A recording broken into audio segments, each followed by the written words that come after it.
Last episode, nagpunta tayo sa Norsagaray, Bulacan.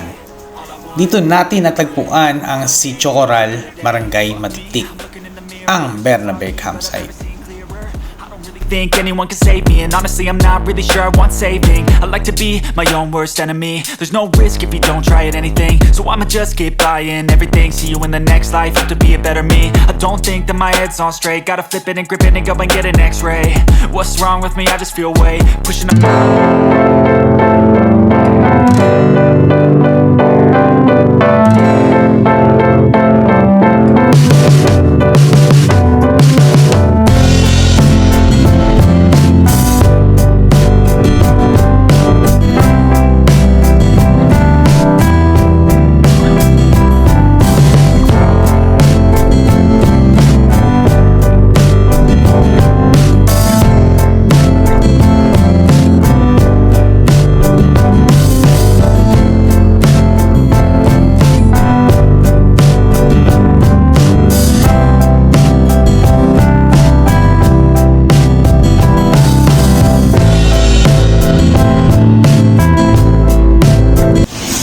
Good afternoon mga kailaw, ayun na naman po. Nandito po tayo ulit sa Tanay, sa kinainan natin noong nakaraan. At this time po itutuloy na natin yung pupunta natin sa 3J. Pero, ang twist dito, meron kasing bago mag 3J campsite.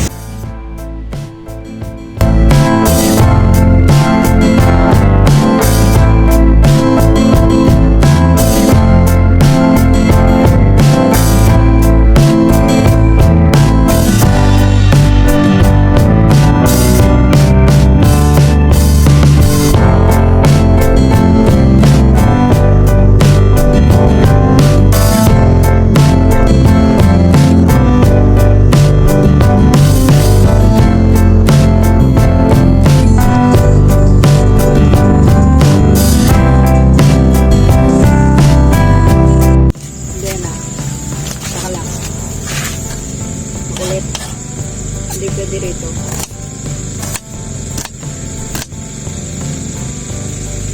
Sabi mo ay dada, bigyan ka ng walang sibuyas. Masisig.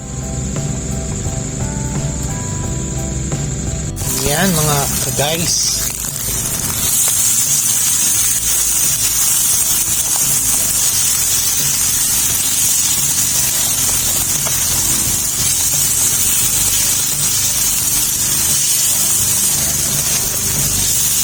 Ano ko ba?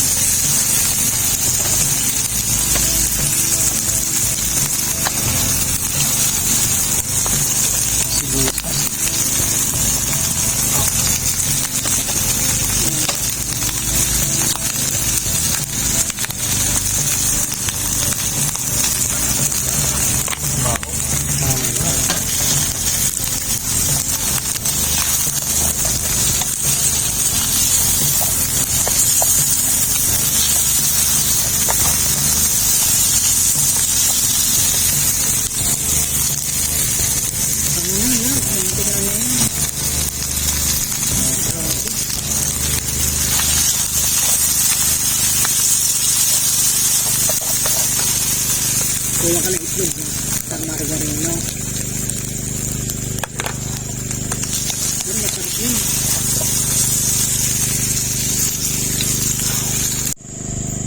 Yan, good evening mga kailaw. Natuloy tayo sa papunta dun sa 3J campsite. Pero dito lang tayo sa bungad. So, successful yung naging natin, yung naging journey natin. So, ang mangyayari dito, mag-overnight kami. And papakita namin sa inyo bukas kung ano yung mga magagawa natin dito, tsaka yung mga prices natin, tsaka kung ano-ano pa. So sa ngayon nag-chill lang kami, nagluto kami ng sisig, tapos inom kami ng jeep. So ayun na nga, sa pagpapatuloy ng natin, ng vlog natin, ang episode na to ay ito, susuyurin natin ulit yung mga bagong campsites. Etong campsite na to ay pre-remote ni Tyke sa Clifftop. Actually, kakapunta lang nila Enigma dito. Nag 3 days sila. So, ibibigay na lang natin yung link kung saan to, tsaka kung sino yung magiging contact nyo By the way, nandun naman din sa vlog ni Ty kung sinong kukontakin nyo, si Ate Mayet. Ayun, bukas papakilala ko kayo kay Ate Mayet. Ayun, bukas na lang ulit mga kailaw.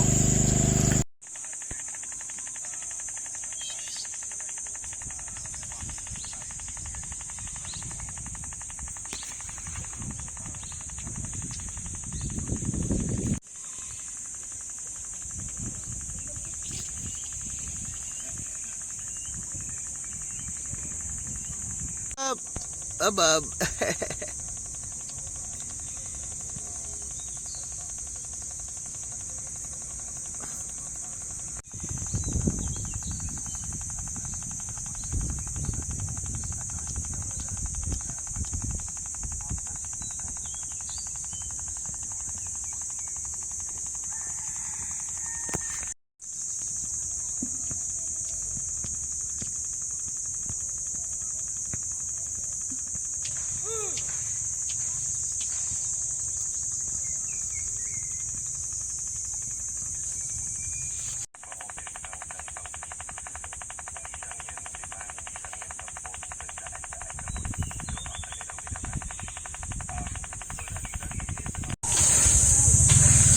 Yun, good morning.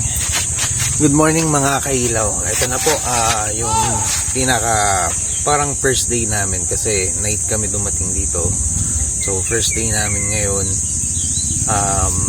nag-overnight kami. Ayun, narating nga natin tong Sitio Manggahan dito sa Daraitan, Barangay Daraitan, part pa rin ng Barangay Daraitan. Ito yung sinasabi ko na pre-remote ni Tyke.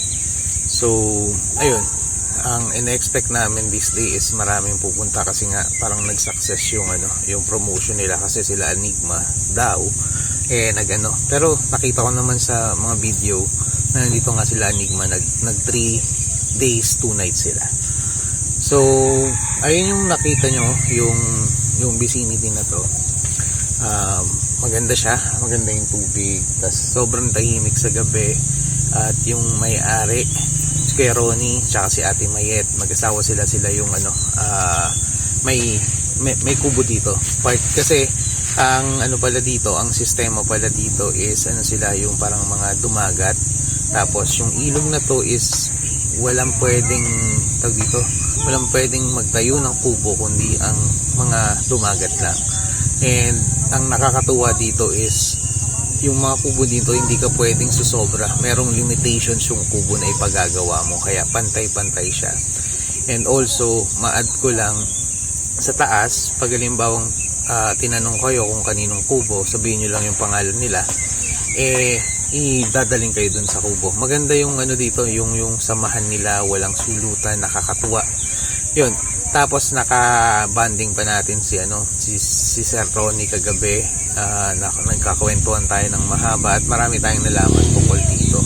So, tuwing etong na to, tong place na to is nag-iiba-iba pala ng itsura to kasi nga ilog siya. Minsan daw nagiging buhangin, minsan nagiging bato. Tapos minsan sobrang lalim ng part na pinagkakampan natin. Nag-i-start sila dito ng January, nag-e-end sila ng July or August kasi tumataas na daw to. Tapos kailangan nilang baklasin yung mga kubo kasi nga baka makabara dun sa baba. Which kasi hindi ka daw makakagawa ulit ng kubo pag hindi mo binaklas to. Other one, ano pa mga namin. So, mag-expect kayo na dito sa Sitio Manggahan is medyo pricey yung mga pagkain kasi sobrang layo nito.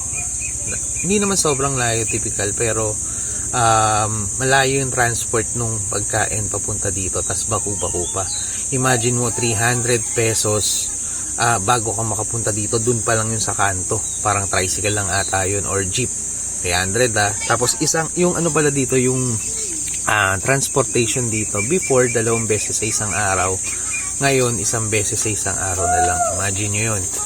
So if like for example akala nyo na mamahalang sa mga price dito, hindi, talagang ganun talaga yung pricing dito. Kung pupunta kayo dito, much better if kompleto na kayo.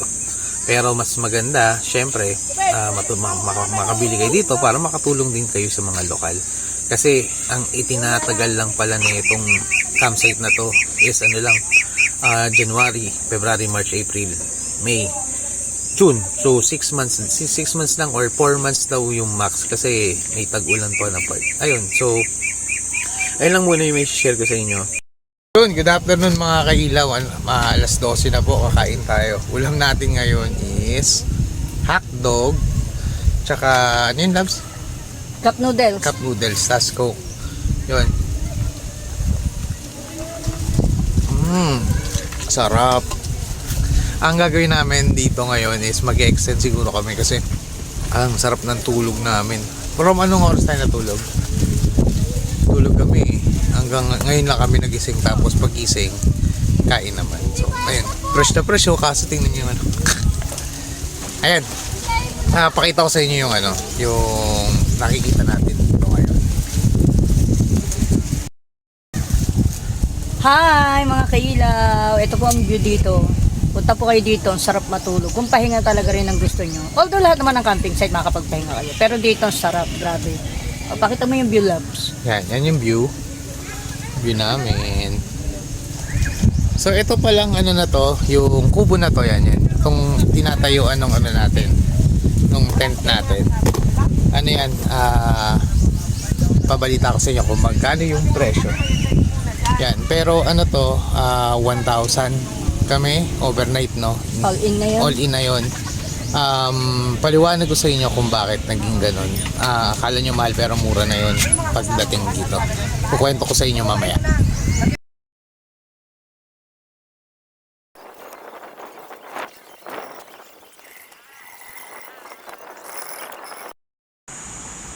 Ayun guys, dito na natin tatapusin ang vlog na to. At samahan nyo kami ulit sa mga magiging camping namin. Mercy at si Baba. Si Baba. Yan. Hanggang sa muli mga kailaw. Huwag nyo kalimutan mag-subscribe at i-hit ang notification bell button para updated kayo sa lahat na nangyayari sa camping natin. At ayan na naman, sabihin ko sa inyo, bagong campsite, puntahan nyo. Hanggang sa muli mga kailaw. Bye!